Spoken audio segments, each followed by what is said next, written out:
Hola, ¿qué tal? Mi nombre es Rafael Moreno, soy otorrinolaringólogo de la ciudad de Monterrey y les quiero platicar acerca de el vértigo, que seguramente han visto más de un paciente y siempre representa un reto diagnóstico.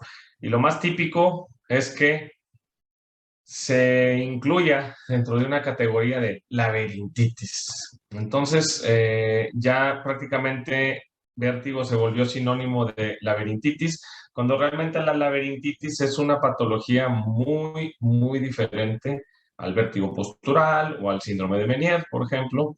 El vértigo de una laberintitis es una neuroinfección.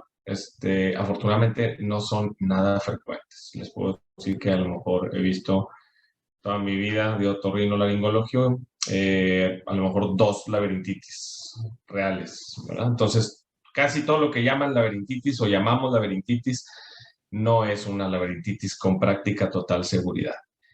Entonces, lo primero que tenemos que hacer es recordar un poco la anatomía del oído.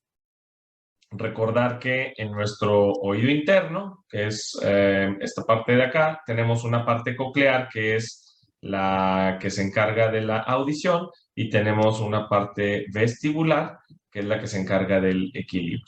Y si bien comparten anatómicamente una cavidad, sus funciones, sus vías, sus núcleos, tanto en puente como en cerebro son completamente diferentes. Entonces vamos a enfocarnos un poquito más a lo que es el sistema vestibular. El sistema vestibular consiste de tres estructuras, cuatro, bueno, digamos cinco, si tomamos en cuenta el saco endolinfático.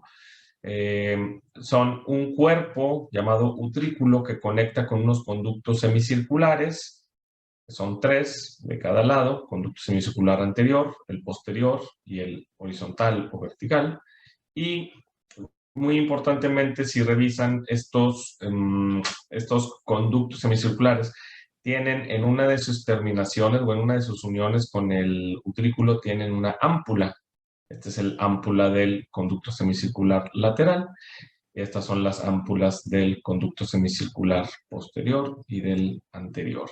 El anterior y el posterior se unen en una estructura que se llama cruz común, ¿verdad? Si se fijan, este es el ámpula y viene acá, este es el ámpula del otro, viene acá y se unen precisamente antes de llegar al utrículo. Tenemos otra estructura aquí que es el sáculo. Entonces, el sáculo lo que hace es también detectar movimiento, pero es otro tipo de aceleración. Los conductos semicirculares son para aceleración angular, giros, y el utrículo y el sáculo están conformados para detectar movimiento de aceleración lineal, sea adelante, atrás, un lado, otro, o arriba, abajo.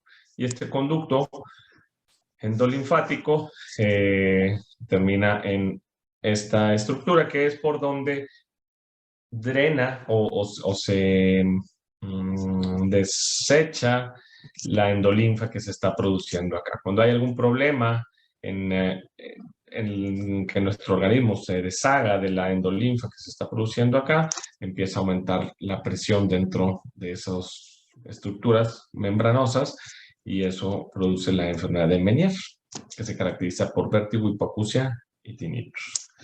Muy bien. Seguramente habrán notado que los conductos semicirculares, por su conformación, están justamente puestos en ejes. Tenemos que el eje del conducto semicircular posterior es correspondiente con el eje del conducto semicircular anterior contralateral y viceversa. El del posterior del lado derecho, su eje es paralelo al del anterior del lado izquierdo. Esto tiene importancia a la hora de compensar la sensación de ciertos movimientos. Vamos a hablar más adelante de eso. Esta sería una poquito de cómo está conformada el conducto semicircular y el ámpula. Dentro del ámpula, ahí se encuentra el órgano sensitivo del vestíbulo en cada una de esas ámpulas. Entonces, imaginen que tenemos esta montañita que divide, es una pared que divide la endolinfa que está de un lado con la endolinfa que está del otro lado. Y si ustedes giran su cabeza, por inercia, esa endolinfa se queda más quieta que la cabeza que está moviéndose. Es más o menos como cuando alguien pone una hoja de un árbol, ¿verdad?, dentro de una cubeta con agua. Tú giras rápidamente el agua y la hoja se mantiene, no se gira en la misma velocidad que estás girando tú la cubeta. La hoja se mantiene ahí, entonces más o menos eso sucede también. Tú giras la cabeza, en este caso, en el ejemplo, están girando la cabeza hacia la izquierda. Eso hace que el fluido, en comparación con el movimiento de la cabeza, se esté desplazando hacia la derecha y eso empuja el ámpula hacia un lado o hacia otro. Depende del lado hacia donde se empuje el ámpula, se va a estimular sus descargas eléctricas o se van a inhibir sus descargas eléctricas. Hay una imagen que les voy a mostrar a continuación de cómo son esas células sensitivas. Esas células sensitivas tienen un quinocilio y tienen otros cilios, pero ese quinocilio, cuando la inclinación es hacia el quinocilio, se aumenta la frecuencia, la despolarización, la frecuencia de descarga de esas células. Cuando el movimiento hace que se alejen del quinocilio, disminuye la descarga. Quiero que quede esto bien entendido porque más adelante lo vamos a retomar. Aunque esté en reposo, hay una actividad de reposo, o sea, hay una descarga de reposo cada determinado tiempo. Cuando hay una inclinación hacia el quinocilio, se aumenta y ese aumento en la frecuencia de la descarga, el cerebro lo interpreta como el movimiento hacia el lado del conducto que está siendo estimulado. De la misma forma que cuando se está alejando del quinocilio, esa disminución de la frecuencia, también el cerebro la interpreta como un alejamiento del movimiento que se está realizando. Por eso es posible en un paciente que pierde completamente la función vestibular de un oído, que el otro oído compense con tiempo, porque el cerebro se acostumbra a interpretar los aumentos de frecuencia como la estimulación normal de ese lado y las disminuciones de frecuencia como si fueran estimulaciones del lado contralateral. Entonces sucede algo más o menos así como lo del dibujito, dependiendo hacia dónde se incline uno, se hará un estímulo o una inhibición. Luego, estos núcleos están conectados, o de estos conductos, perdón, están conectados directamente con núcleos que están en el tallo cerebral. Son 4 núcleos vestibulares y con las conexiones llegan a tener conexiones directas con actividad motora de la columna vertebral y tienen también conexiones directas con los músculos, con los núcleos, perdón, motores de los músculos de los ojos, de tal forma que cuando estimulamos un lado, se tiene respuesta ocular en ambos lados, pero en dirección contraria. Es decir, para que yo pueda mantener la vista fija en la cámara, en ustedes, si yo muevo mi cabeza hacia la izquierda, o mi izquierda, ¿verdad?, mis ojos se están moviendo hacia la derecha, es decir, están haciendo un movimiento con la misma velocidad, pero en sentido contrario, de tal forma que yo puedo mantener la mirada perfectamente con ustedes. Eso es un reflejo.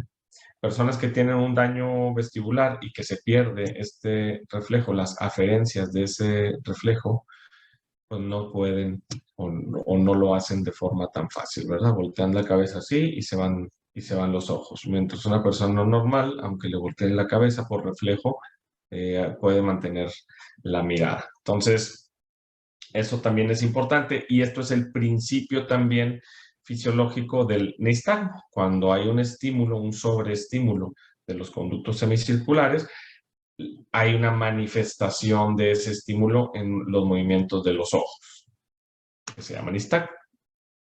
No voy a entrar mucho en detalle con este cuadro, es nada más para hacerles ver que dependiendo del conducto que se esté estimulando, es el movimiento o los músculos de los ojos que se van a mover para, para poder mantener la mirada. Un resumen muy sencillo sería, por ejemplo, si yo estimulo el conducto semicircular lateral del lado derecho, si yo estoy volteando mi cabeza hacia la derecha, ¿cuáles se tendrían que estimular para que mi mirada se quedara con ustedes? Pues se tendría que estimular el recto lateral del ojo contralateral y el recto interno del mismo ojo. ¿Sí me explico? O sea, para que al estar estimulando, yo pueda mantener la mirada ahí con ustedes, se tienen que estimular músculos contralaterales. Y cuando encontramos algún defecto de algún movimiento o un tipo de nistagmo, nos puede dar mucha idea por eso de dónde está el daño. Si es el conducto semicircular posterior, lateral o el anterior.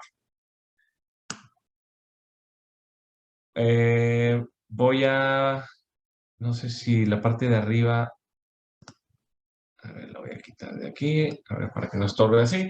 Entonces, imagínense que están los dos vestíbulos y están acoplados a ambos ojos. Y este bolito que está aquí dormido es el sistema nervioso central. Está dormido porque normalmente estos dos se encargan de controlar ese movimiento sin necesidad de que participen núcleos superiores. Si se fijan aquí, están en reposo ambos. Ambos están empujando con la misma intensidad, de tal forma que cuando uno de ellos deja de empujar con la misma intensidad, como ocurre aquí, de aquí se durmió, los ojos se desvían hacia el lado patológico. Esto es un síndrome deficitario. Cuando tenemos un síndrome deficitario, ¿verdad?, los ojos se van a desviar hacia el ojo, hacia el lado patológico. Tenemos también otros síndromes que son irritativos, en los cuales los dos están bien, pero uno de ellos está irritado y está empujando más fuerte. Ya sea que uno deje de empujar o uno empuje más fuerte, a final de cuentas, los ojos, la mirada ya no va a estar en la posición central, va a tender a irse lateralizando. Entonces eso lo detecta el cerebro y el cerebro trata de tenerlos en la misma posición, pero se vuelven a ir y regresan, se vuelven a ir y regresan, se vuelven a ir y regresan. Entonces eso es el nistagmo. El componente patológico del nistagmo es el movimiento lento, ¿verdad? Porque cuando se está dormido o empujando más, el ojo se va yendo lentamente, lentamente, lentamente, lentamente, lentamente, lentamente. Cuando el cerebro lo corrige, regresa. Lentamente, lentamente, lentamente, regresa. Entonces, siempre el componente patológico del nistagmo es la parte lenta. Sin embargo, por convención, se denomina la dirección del nistagmo con el movimiento rápido. Es decir, sabemos que la parte lenta es la patológica, ¿verdad? Pero la parte rápida es la que es más fácil detectar. Entonces, cuando ustedes ven unos ojos así, pues vamos a decir que está batiendo, esta es mi derecha, entonces están batiendo a derecha, ¿verdad? Si está batiendo a derecha, pueden ser dos cosas. Hay que averiguar, o sea, es parte más de lo que tenemos que ir viendo. Si está batiendo hacia el lado derecho, lo patológico es que se está yendo hacia el lado izquierdo. Pero eso me deja dos opciones. Uno, o tengo un síndrome deficitario del lado izquierdo y por eso tiende a irse para allá, o tengo un síndrome irritativo del lado derecho que está empujándomelo para allá, ¿verdad? No es tan fácil, pero ya cuando vas armando las piezas del rompecabezas, pues vas agarrándole un poquito más la onda. Para que no se les olvide cuál es el componente patológico del nistagmo, ustedes acuérdense de una persona que se esté durmiendo, ¿verdad? ¿Cómo están? Voy a hacer yo porque no pude hacer correr ese video, pero una persona que se está durmiendo se empieza a ir para atrás despacito y luego, ¿verdad? Lo patológico ahí es pues, que se esté quedando dormido y luego su cerebro corrige.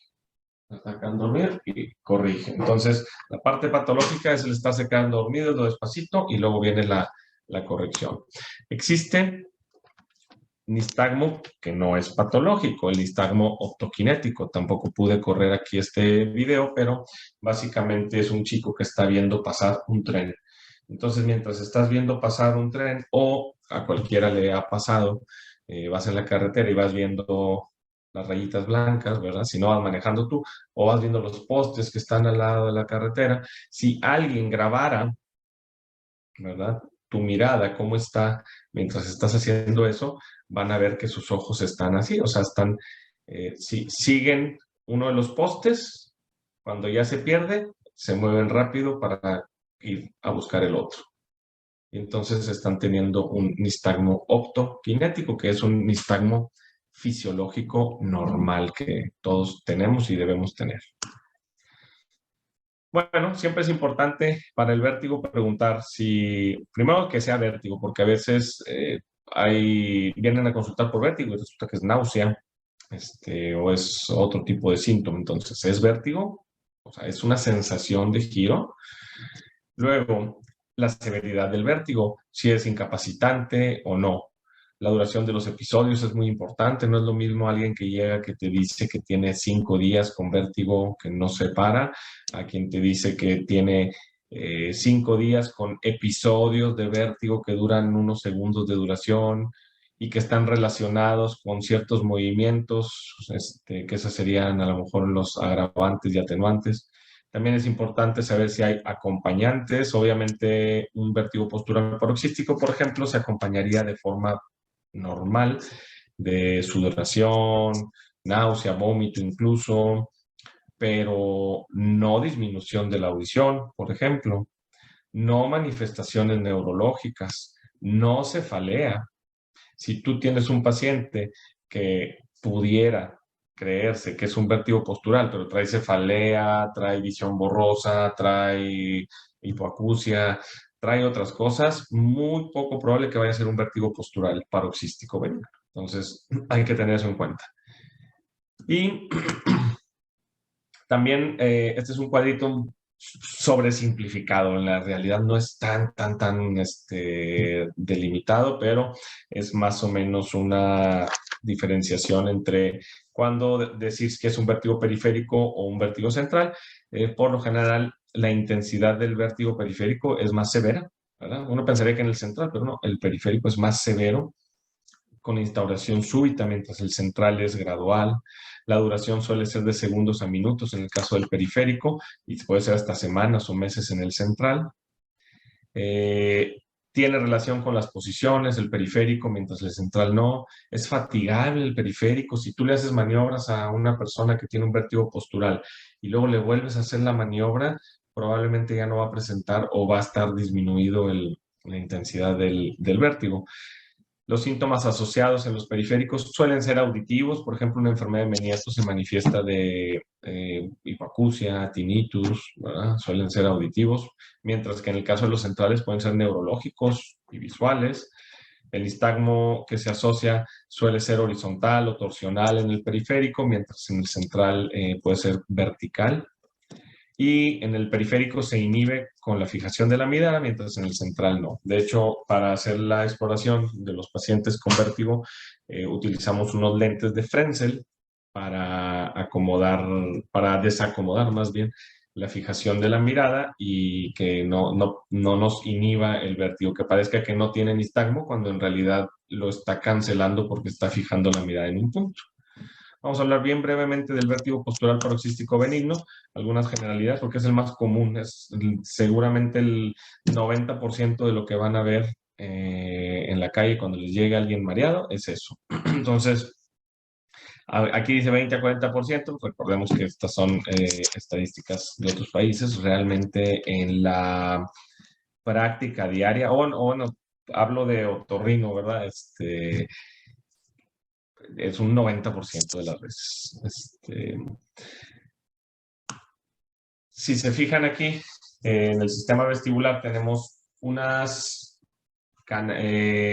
otolitos, unas pequeñas piedritas que están embebidas en un gel y que esas permiten que se muevan. Yo les explico a mis pacientes, a veces les digo, imagínense como una caja de zapatos con canicas y si la cajita se inclina para acá, pues se van para acá las canicas, ¿verdad? Y estimulan esta pared y eso le dice al cerebro que tú estás de este lado. Y si se van para acá, pues para acá. O si te subes a un coche y frena el coche, se van para adelante o se van para atrás. Y dependiendo de la pared que se estimule, es la señal que le llega al cerebro para saber su posición con respecto a la gravedad de la Tierra. Ocasionalmente se sueltan algunas de estas caniquitas, piedritas o como las gusten llamar, y van y se meten en los conductos semicirculares y al estimularlos nos da eso la sensación de giro. Y lo que tenemos que hacer para sacarlos pues son unas maniobras que son algo así como los jueguitos estos de laberintos que va uno moviendo la pelotita, ¿verdad? Para llevarla al centro del laberinto. Bueno, es como eso, es el principio, digamos, de las maniobras de reposición. Lo importante es saber cuál de los tres y de cuál y de qué lado, además, es el conducto afectado. Los criterios diagnósticos para el vértigo paroxístico es que sea un vértigo asociado a nistagmo torsional, que pueda ser provocado por la prueba de Dix-Hallpike. Ahorita vamos a hablar de la Dix-Hallpike. Que tenga una latencia entre la maniobra de Dix-Hallpike y el inicio del vértigo nistagmo, que ahí dice 1 o 2 segundos, pero puede ser hasta 30 segundos. Es decir, a lo mejor ustedes bajan al paciente y dicen, no, no se mareó, y lo paran. No, espérate, lo tienes que dejar ahí tantito, porque a veces, que no, estoy bien, doctor, y de repente empieza ahí el nistagmo, ¿verdad? 30 segundos tienen que dejarlo. Y también que tenga fatigabilidad. Hay unas guías prácticas que pues se renuevan cada determinado tiempo.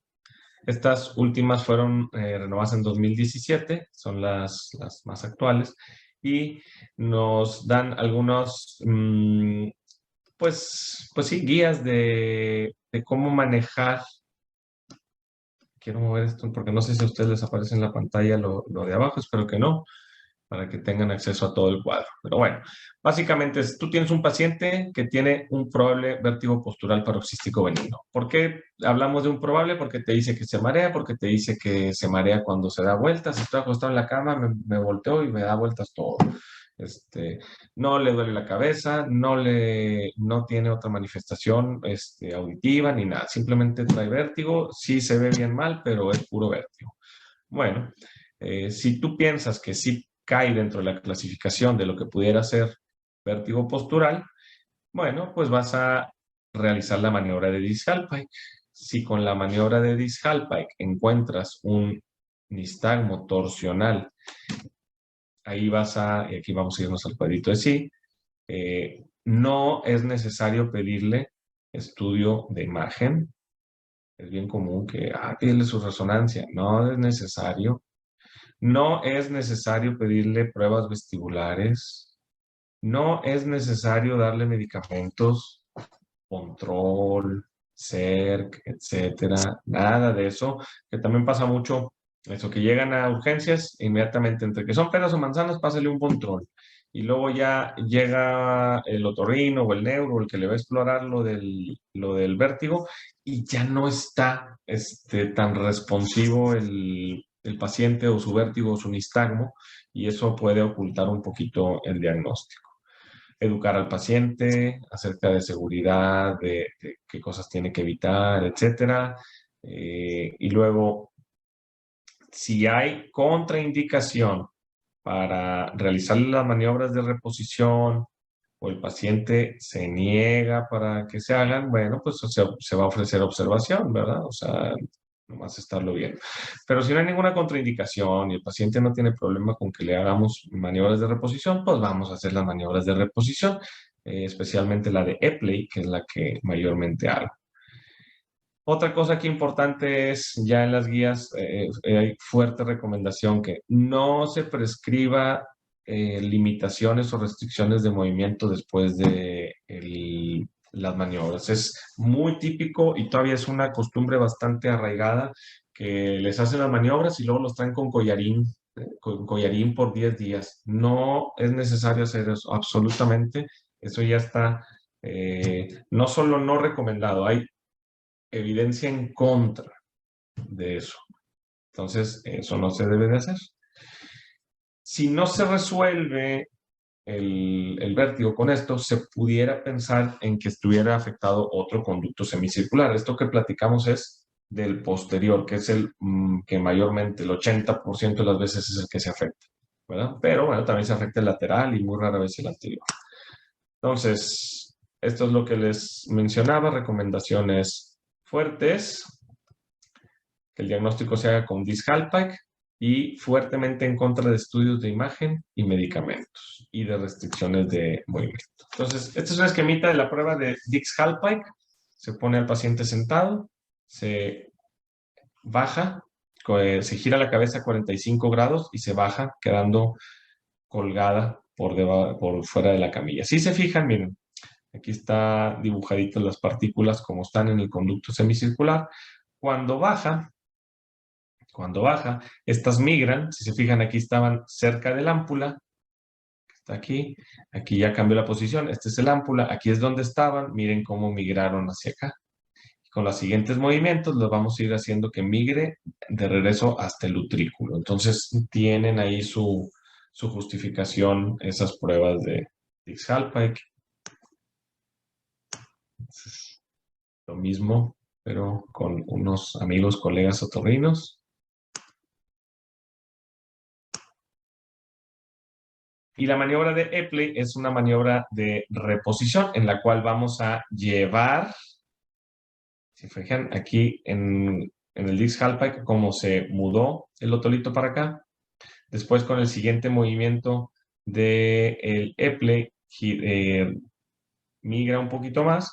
Después con el siguiente migra un poquito más y después al levantar va a terminar en el utrículo. Ahorita voy a hacer unos videos aquí con mi asistente, me va a ayudar y le voy a hacer aquí en vivo las maniobras. Hay otra maniobra que se llama maniobra de Semont, es un poquito más rápida. Yo prefiero la de Epley, pero bueno, la de Semont con el paciente sentado, 45 grados hacia el lado sano y se va a acostar de tal forma que su cabeza quede viendo 45 grados con respecto a sus hombros. Ahí se permanece durante 30 segundos y después hace un arco completamente hacia el otro lado, a quedar sentada del otro lado con la cabeza en la misma posición, en el mismo ángulo con respecto a su hombro izquierdo.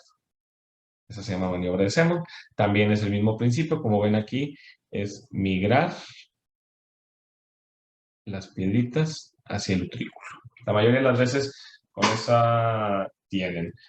Y hay otra que es para el conducto semicircular lateral, que es el roll test o maniobra de Lempert o maniobra de barbecue, que ahí es acuestas al paciente, acostado al paciente, cuando tienes sospecha de que es el conducto semicircular lateral, acuestas al paciente con la cabeza hacia arriba o en posición supina, gira rápidamente la cabeza para un lado. Si eso le da vértigo y nistagmo, quiere decir que es el conducto semicircular lateral del lado derecho. Si no le da, lo haces al izquierdo y si eso lo presenta, quiere decir que es el izquierdo.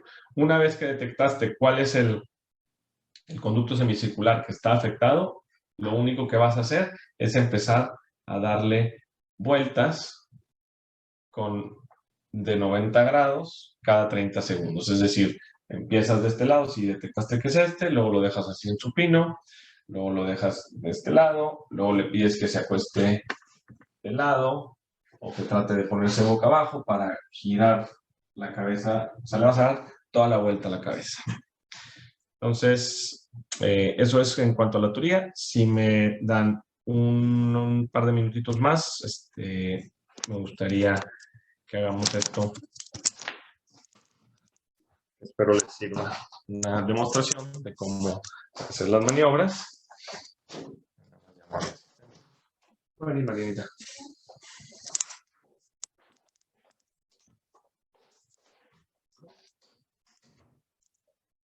Voy a dejar de compartir pantalla para que se vea más grande la imagen. Me siento ahí. Bueno, nosotros los otorrinos tenemos unas sillitas así como de exploración, pero igual esto se hace, de hecho se hace mejor y más fácil en una camilla de exploración. Voy a bajar el respaldo, así sentadita. Voy a subir. Entonces,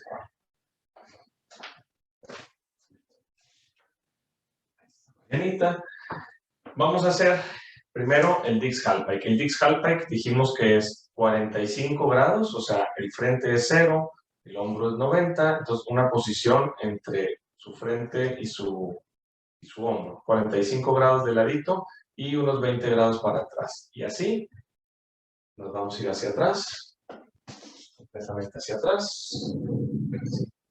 Y nos quedamos completamente hacia atrás. Me giro esto. Muy bien. Si el paciente presenta vértigo en esa posición, ya tenemos una idea de que es vértigo postural y que es el conducto semicircular posterior. Si el paciente no lo presenta, lo levantamos con la misma posición de la cabeza, así, esperamos unos segunditos y hacemos lo mismo del otro lado y bajamos. Vamos a suponer que ella nos dijo que no tuvo vértigo y que el vértigo lo tuvo cuando la bajamos de este lado. Entonces vamos a bajar de este lado, así. Y ahí dice la paciente, doctor, me estoy mareando y ustedes ven que están los ojos con un nistagmo, ¿verdad? Se esperan unos 30 segundos que pase el nistagmo, que el paciente se sienta mejor. En aras de la ciencia, cuando nos vamos a estar esperando 30 segundos. Y cuando, esta es la maniobra del Dix-Hallpike. Esta posición de Dix-Hallpike es la primera posición de la maniobra de Epley. Es decir, o sea, ya de aquí podemos empezar a hacer el Epley. Ya determinamos que este es el conducto afectado, el del lado izquierdo. Aquí vamos a voltear la cabeza. Ahorita está viendo hacia arriba y su izquierda. Vamos a quedar viendo hacia arriba y derecha. ¿Ok? Arriba y derecha. Ahí suelen presentar todavía un poquito de mareo. Vamos a esperar y pasado unos segundos le vamos a pedir a la paciente que se acueste completamente sobre su lado derecho. Yo le voy a sostener la cabeza aquí para que no me la gire, nada más con el cuerpo que se gire de ladito. Va a quedar completamente de ladito, como si fuera acostada de ladito, los hombros y todo, totalmente. Un poquito más, para atrás el hombrito. Ya está de ladito, porque el siguiente movimiento que tiene que ser rápido es ahora, va a quedar viendo hacia abajo y la derecha. Así. ¿Okay? Por lo general, en este tercer movimiento, el paciente suele referir un poquito más de vértigo. Durante todo el proceso, durante todo el movimiento, va a estar sintiendo vértigo porque va a estar migrando las piedritas, ¿verdad? Luego, ya cuando pasa esa maniobra, lo siguiente es levantarla. Y para levantarla, yo le pido al paciente que, la cabecita me deje así, que ponga su mano en mi hombro, no sé si se alcanza a ver ahí, su mano en mi hombro, yo le voy a ayudar con la cabeza y que me ayude a levantarla porque va a quedar de lado, sentadita, eche los pies para adelante, hacia mi lado, va a quedar así sentada de lado. Y no estaba mareada, pero la mareé. Ya la mareé. Entonces, ese es Dix-Hallpike y ese es maniobra de Epley para reposicionar. Por cuestión de tiempo, creo que hasta aquí tiene que ser la charla.